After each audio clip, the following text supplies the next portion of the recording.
Good morning friends, मैं पूजा ma'am आपका हार्दिक स्वागत करती हूँ। तो लास्ट रिवीजन 1 में हमने चैप्टर नंबर 1, 2 और 3 देखे थे। कौन कौन से चैप्टर? पत्र एवं डायरी, फिर कच्छ की सैर और मत बांटो इंसानों को। ये 3 चैप्टर हमने देख लिए थे।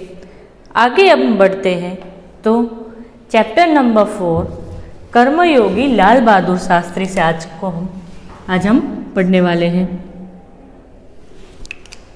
कर्मयोगी लाल बहादुर शास्त्री।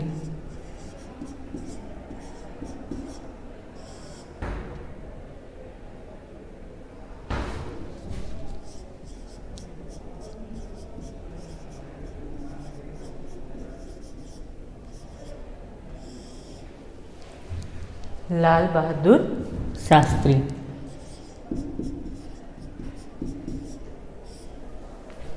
जिनके लेखक हैं शंकर दयाल शर्मा जी।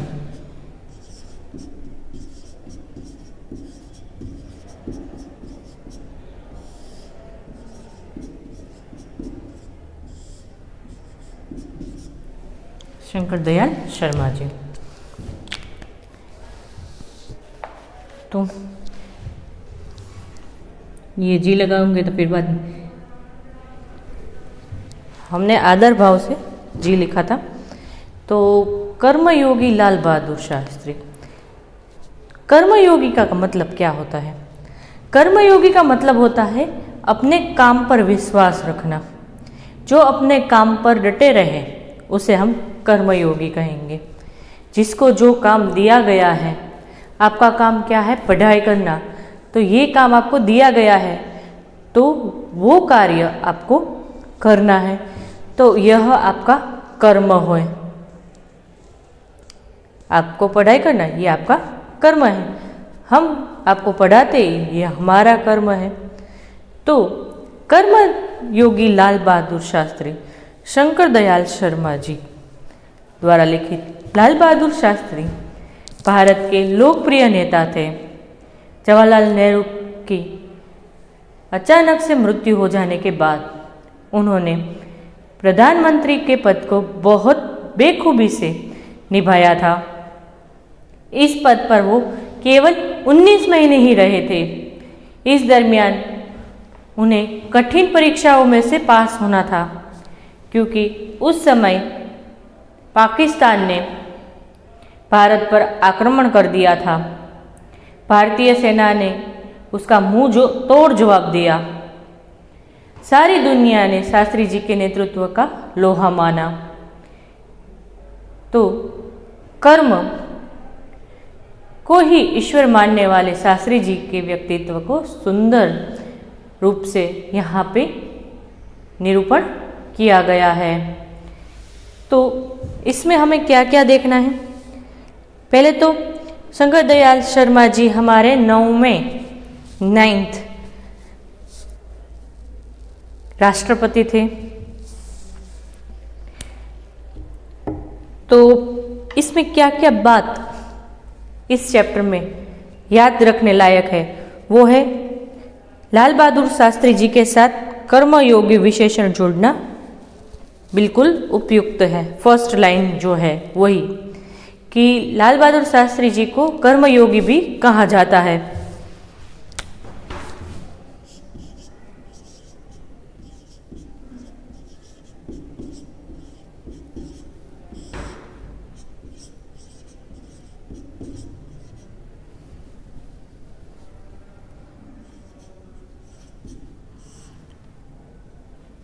कर्मयोगी विशेषण, क्योंकि उनका सारा ही जीवन कर्म से भरा हुआ था।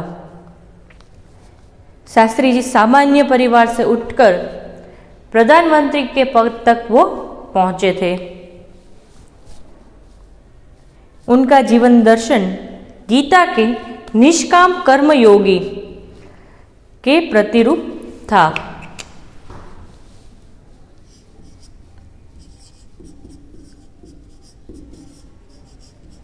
शास्त्री जी का जीवन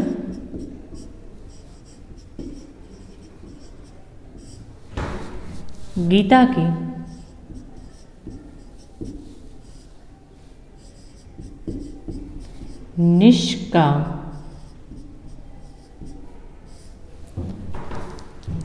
निष्काम कर्मयोगी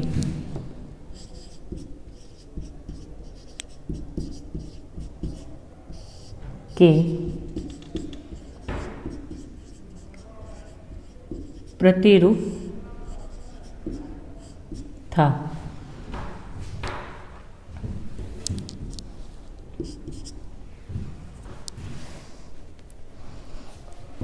इसीलिए वो केवल भाग्य के भरोसे नहीं बैठे रहते थे। लाल बहादुर शास्त्री जी अपने कर्म पर विश्वास रखते थे, इसीलिए उनको कर्मयोगी कहा जाता था, निष्काम कर्मयोगी कहा जाता था। वो अपने भाग्य के भरोसे लक पर नहीं बैठे रहते थे, वो अपने कर्म पर विश्वास रखते थे, इसीलिए उसको निष्काम कर्मयोगी भी कहा जाता था।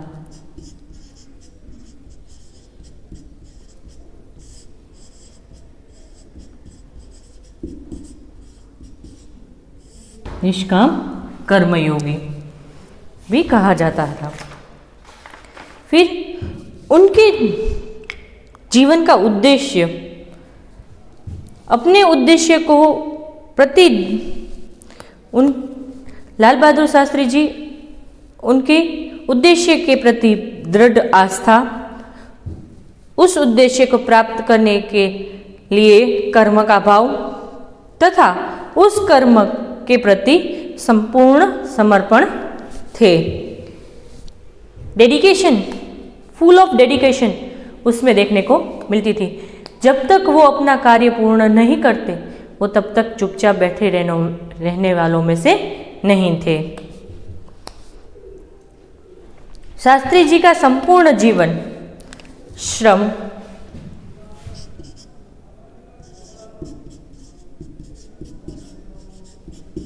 शास्त्री जी का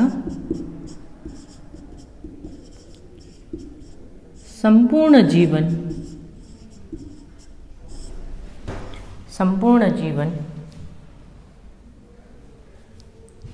श्रम, सेवा,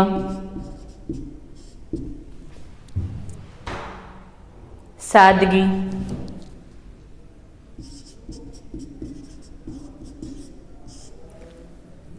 और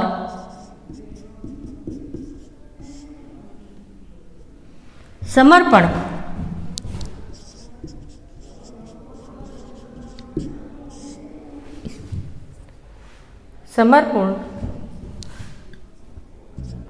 का उदाहरण है।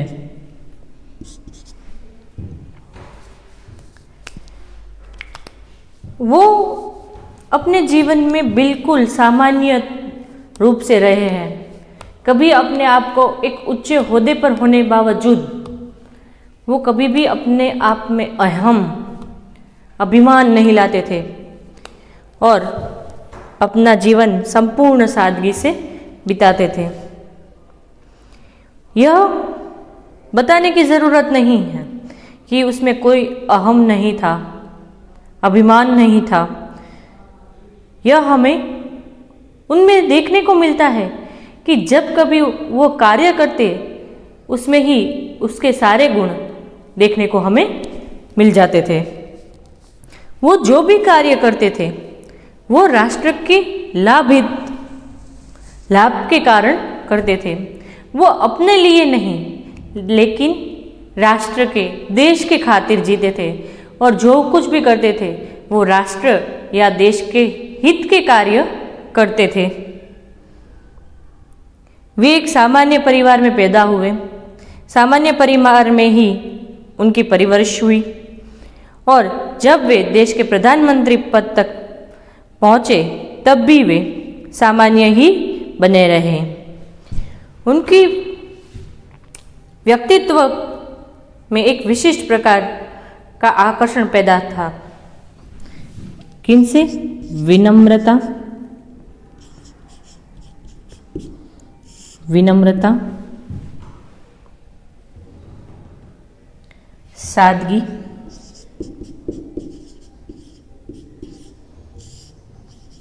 और सरलता।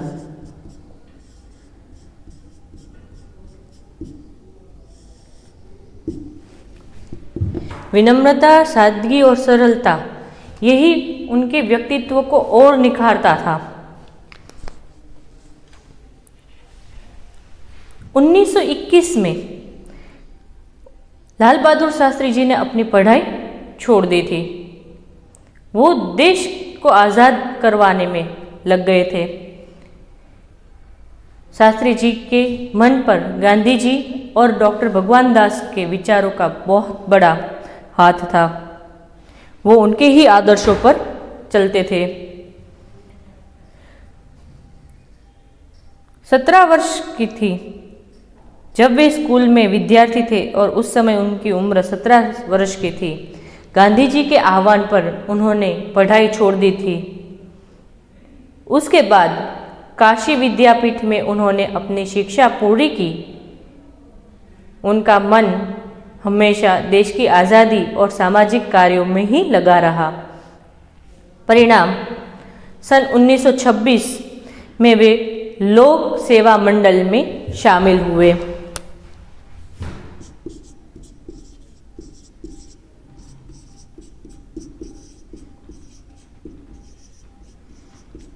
लोक सेवा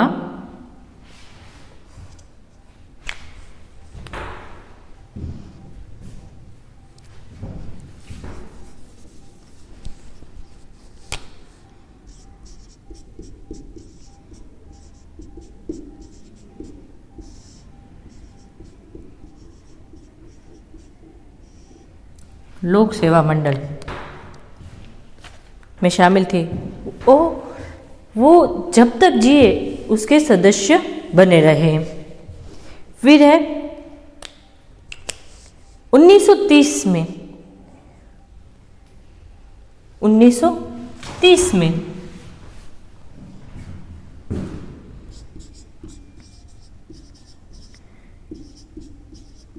नमक का कानून, नमक का कानून तोड़ो।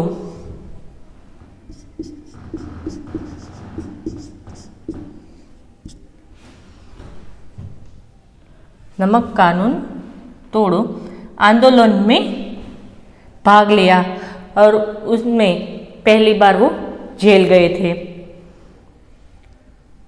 गांधी जी के साथ रहकर उनके विचारों के अनुरूप जीने पर उन्होंने अछूतोद्धार के कार्य भी किए। अनटचेबल जो कार्य था वो उन्होंने स्टार्ट किया। फिर शास्त्री जी की जेल यात्रा यहाँ से 1903 से स्टार्ट हुई थी। फिर 1942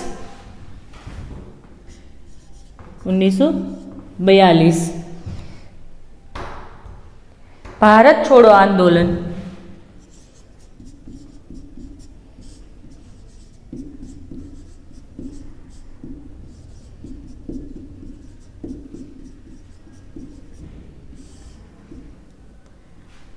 भारत छोड़ो आंदोलन में पार्टिसिपेट किया। उसमें वो 3 साल तक जेल में रहे। 1942 में भारत छोड़ो आंदोलन में वो 3 साल तक जेल में रहे। जो उनकी लाइफ में सबसे ज़्यादा जेल में रहने की बात थी वो है 1942 में। फिर है 1932 में किसान आंदोलन में भाग लिए। 1932 किसान आंदोलन में भाग लिया।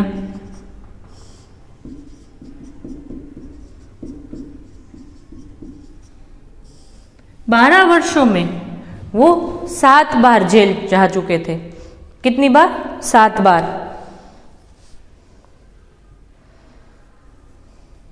बारह वर्षों में वो 7 बार जेल गए थे। फिर गांधी जी जहां एक और गांधी जी द्वारा बताए गए रचनात्मक कार्यों में लगे हुए थे, वहीं दूसरी ओर पदाधिकारी के रूप में भी जन सेवा के कार्यों में वो लग गए थे। सन 1935 में वे संयुक्त प्रांतीय कांग्रेस कमेटी के सचिव बनाए गए। उसमें वो 1938 तक रहे। किसान के प्रति उनके मन में विशिष्ट लगाव होने के कारण 1936 में किसान की दशा पर अध्ययन करने वाले कमेटी में के अध्यक्ष बन गए हैं और पूरी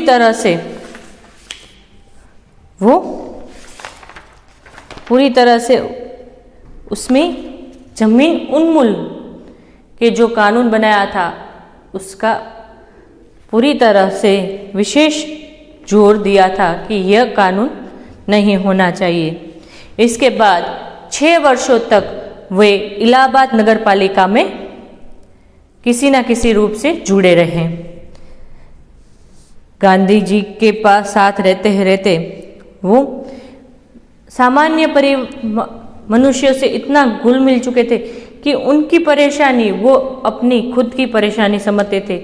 क्या वो दुख अनुभव कर रहे हैं वो खुद अनुभव कर सकते थे, क्योंकि वो एक सामान्य परिवार में से आए थे। इलाहाबाद नगर पालिका ने जन सेवा भी अनुभव जोड़ दिया। फिर कार्य के प्रति निष्ठा और मेहनत करने की अदम्य क्षमता के कारण सन 1937 में वे संयुक्त प्रांतीय व्यवस्थापिक सभा के लिए निर्वाचित हुए। संयुक्त प्रांतीय व्यवस्थापिका सभा के लिए वो सिलेक्ट हो गए। वहीं से उनकी संसदीय जीवन की शुरुआत हुई थी, जिनका समापन देश के प्रधानमंत्री बनने के बाद पूर्ण हुई। शास्त्री जी को भारतीय राजनीति की इतनी गहरी पकड़ थी कि श्रीमती इंदिरा गांधी ने भी उनको अपना गुरु माना था और कहा था कि उन्हीं के मार्गदर्शन में मेरा राजनीतिक जीवन शुरू हुआ था। फिर देश की आज़ादी के बाद वे उत्तर प्रदेश तथा केंद्र सरकार में विभिन्न पदों पर रहे। उत्तर प्रदेश में गृह मंत्री बनाए गए। बाद में पंडित नेहरू के अनुरोध में वे केंद्र में आ गए। केंद्र में उन्होंने रेल, परिवहन, संचार, वाणिज्य, उद्योग, गृह जैसे मंत्रालयों में अपने मंत्री पद को भी संभाला था।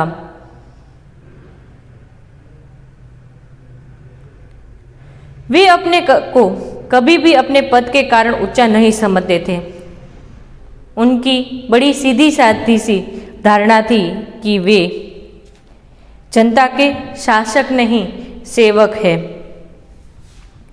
ऐसी ही भावना से कार्य करने के कारण उन्होंने अपने मंत्रालय में तो लोकप्रियता मिली ही थी, साथ ही साथ सारे देश में भी लोकप्रियता मिली।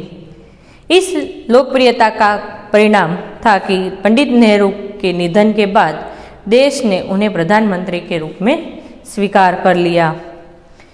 देश के इस महत्वपूर्ण पद पर रहते हुए केवल 19 महीनों में छोटे से जितनी सफलता और लोकप्रियता प्राप्त की वह एक उदाहरण है। शास्त्री जी के सामने अपने उद्देश्य बिल्कुल स्पष्ट थे। उनमें किसी प्रकार का धुंधलापन या भटकाव नहीं था। वे हमारे देश के अत्यंत महत्वपूर्ण पद पर रह चुके थे। एक बार अलीगढ़ मुस्लिम विश्वविद्यालय दीक्षांत समारोह में छात्रों को संबोधित करते हुए कहा था कि आपको संविधान द्वारा प्राप्त कुछ अधिकार है, लेकिन इससे कुछ कर्तव्य का बोझ बढ़ जाता है, जिससे समझना चाहिए हमारा देश प्रजातांत्रिक है जो निजी स्वतंत्रता देता है, लेकिन इस स्वतंत्रता का उपयोग एक व्यवस्थापित समाज के लिए हमें करना है। देश के समाज के हित में स्वेच्छा से हमें लगना है। प्रतिबंधों को तहत होना चाहिए। अधिकार, कर्तव्य और आत्मस्वयं के बारे में यह अत्यंत महत्वपूर्ण बात शास्त्री जी ने कही थी, जिसे आज याद रखने की ज़रूरत है। हमें जो भी स्वतंत्रता मिली है उसे हमें उसका गैरफायदा हमें नहीं उठाना चाहिए, ये बात उन्होंने की थी। तो ये था चैप्टर नंबर 4। एक बार फटाफट रिवीजन कर लो।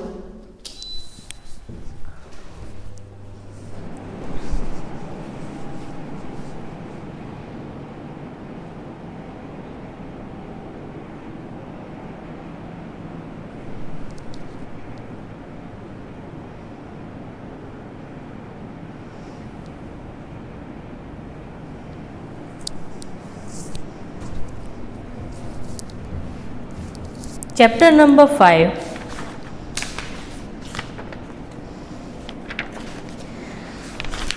दोहे।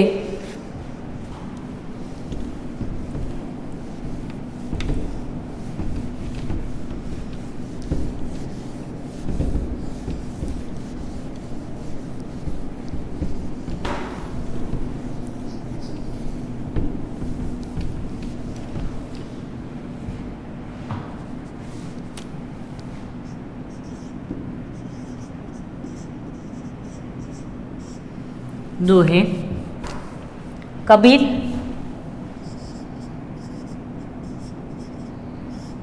रहीम,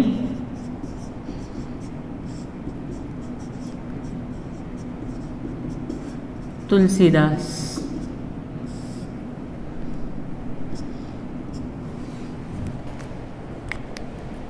तो सबसे पहले एक बार गायन कर लेते हैं। साईं इतना दीजिए जामे कुटुंब समाए, मैं भी भूखा ना रहूं, साधु न भूखा जाय कबीरा, साधु न भूखा जाय। बिना विचारे जो करे सो पाछो पछताय, काम बिगाड़े आपनो जग में होत हसाय कबीरा, जग में होत हसाय। कबीरा खड़ा बाजार में मांगे सबन की खैर, मैं ना कहूँ उसे दोस्ती, ना कहूँ उसे बैर कबीरा, ना कहूँ उसे बैर। अब रहीम जी के। रही मन वे नर मर चुके, जे कहूँ मांगन जाही, उनत पहले वे मुए, जिन मुख निकसत नाही रहीमा, जिन मुख निकसत नाही। जो रहीम उत्तम प्रकृति का करी कुसंग, चंदन विष व्याप्त नहीं, लिप्त रहे भुजंग रहीमा, लिप्त रहे भुजंग। बड़े बड़ाई ना करे, बड़े ना बोले बोल, रहीमन हीरा कब कहे, लाख टका मेरो मोल रहीमा, लाख टका मेरो मोल। तुलसीदास जी के। आवत ही हर्ष नहीं, नैनन नहीं सन्ने, तुलसी वहाँ ना जाइए, कंचन बरसे मेघ तुलसी, कंचन बरसे मेघ, विद्या धन उद्यम बिना कोजु पावे कौन। बिना डुलाए ना मिले जो पंखा को पौन। तुलसी जो पंखा को पौन। तो यहाँ पे तीनों कवियों ने कहा है कि सबसे पहले कबीर जी के बारे में देखते हैं तो उन्होंने कहा है, साई इतना दीजिए जामे कुटुंब समाए, मैं भी भूखा ना रहूं ना साधु भूखा जाए।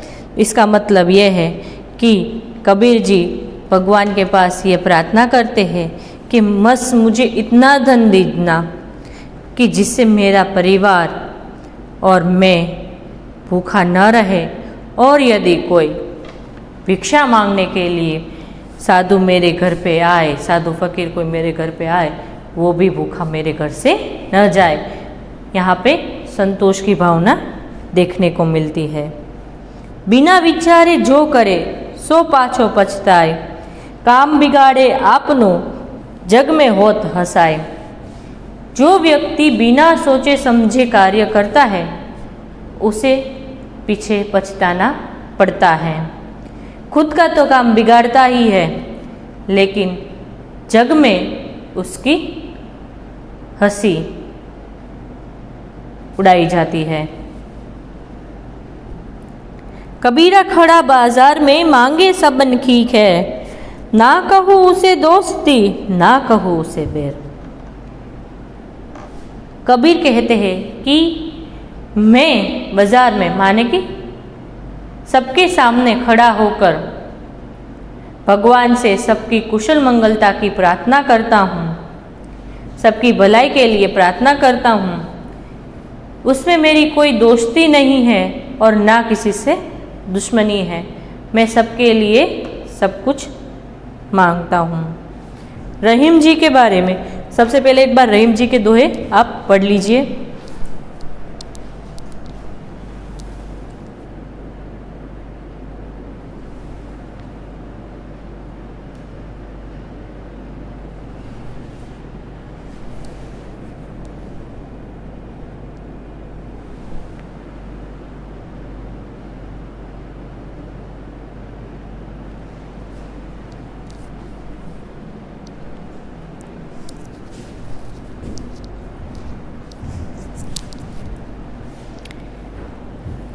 अब है, जो रहीम उत्तम प्रकृति का, रहीमन वे नर मर चुके, जो कहूँ मांगन जाहि, उनते पहले वे मुए, जिन मुख निकसत नाही।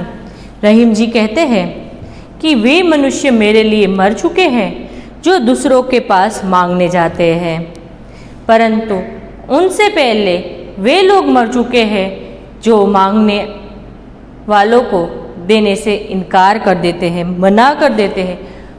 वो मेरे लिए सबसे पहले मर चुके हैं। जो रहीम उत्तम प्रकृति का करी कुसंग, चंदन विष व्याप्त नहीं लिपटे रहे भुजंग। रहीम जी कहते हैं कि उत्तम प्रकृति के अच्छे स्वभाव वाले व्यक्ति है, पर बुरे व्यक्ति की संगति बुरा असर नहीं कर पाती है। चंदन के वृक्ष पर सांप लिपटे रहते हैं, फिर भी चंदन में सांपों का विष नहीं फैलता है।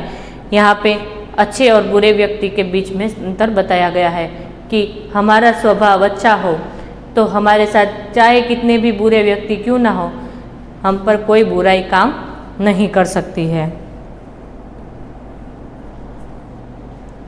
बड़े बड़ाई न करे, बड़े न बोले बोल, रहीमन हीरा कब कहे लाख टका मेरो मोल।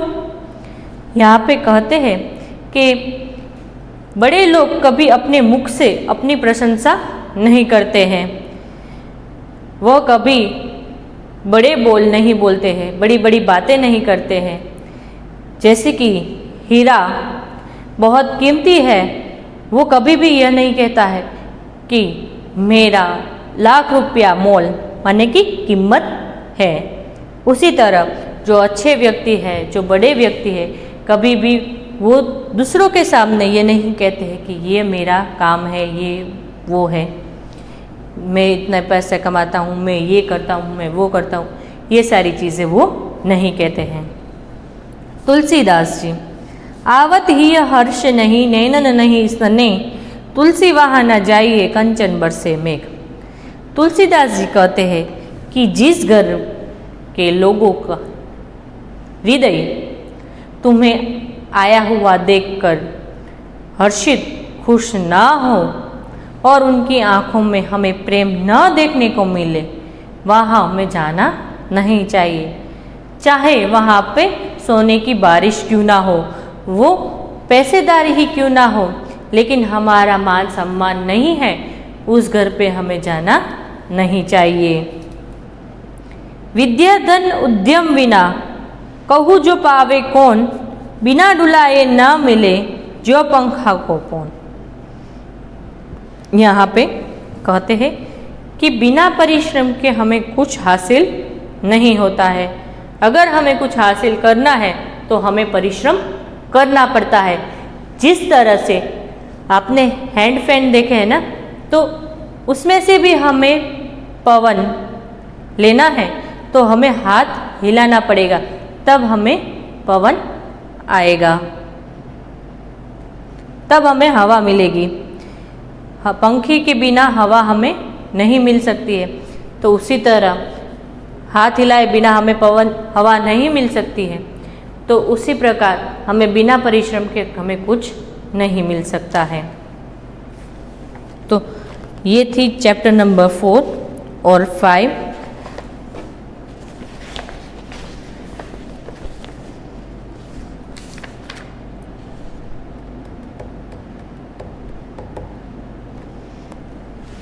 तो आज हम ये 2 ही चैप्टर रखते हैं, चैप्टर नंबर 4 और 5। तो होमवर्क देख लेते हैं हम। 2 ही क्वेश्चन लिखने हैं।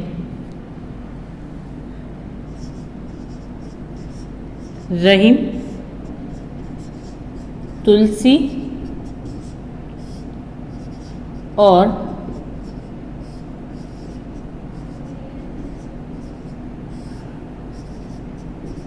कबीर के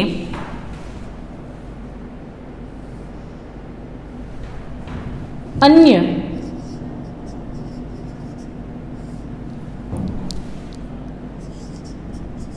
दो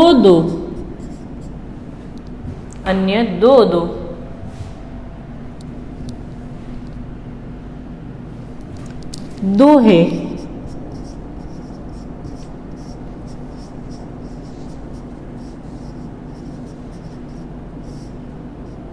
लिखिए।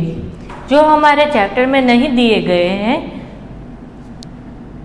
वो 2 दोहे हमें लिखने हैं। सेकंड,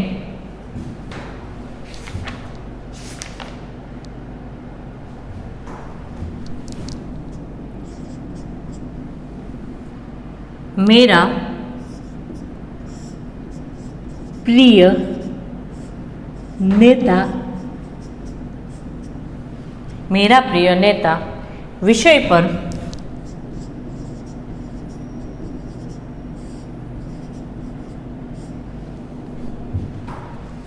निबंध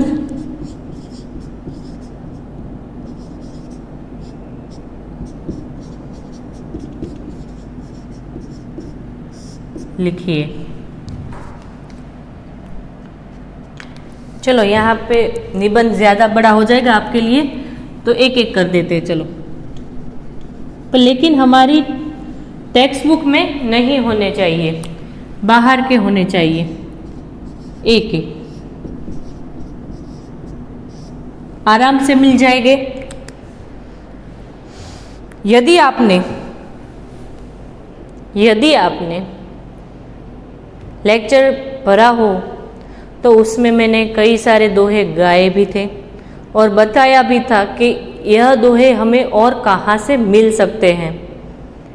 ठीक है, तो नेक्स्ट लेक्चर में हमें चैप्टर नंबर 6, 7, 8, 9 बाकी है, वो हम नेक्स्ट लेक्चर में करेंगे। तो आज का लेक्चर हम यहाँ पे समाप्त करते हैं। Goodbye and have a nice day.